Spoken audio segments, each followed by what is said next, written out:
চাওক আজিৰ তাৰিখত আমাৰ বিৰোধী দলে যিদৰে আমি প্ৰত্যেক বুথৰ ভিতৰত আমি বুথ এজেণ্টখিনি আমি তৈয়াৰ কৰিছোঁ, থিয় কৰাইছোঁ, বুথ চুৰি ৰুধিবলৈ আমি দলৰ কৰ্মীখিনিক সজাগ কৰিছোঁ।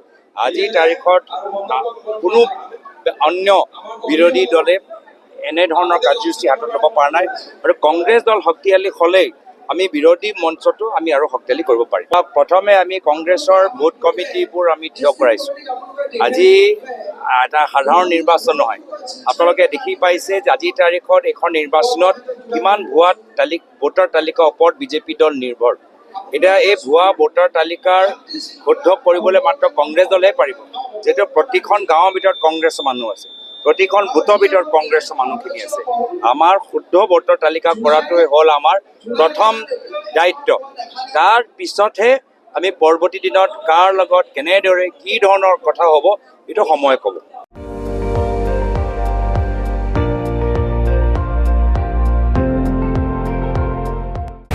আপুনি চাই আছে ND24, সৰ্বশ্ৰেষ্ঠ নহয় সৰ্বোত্তমৰ দৌৰ।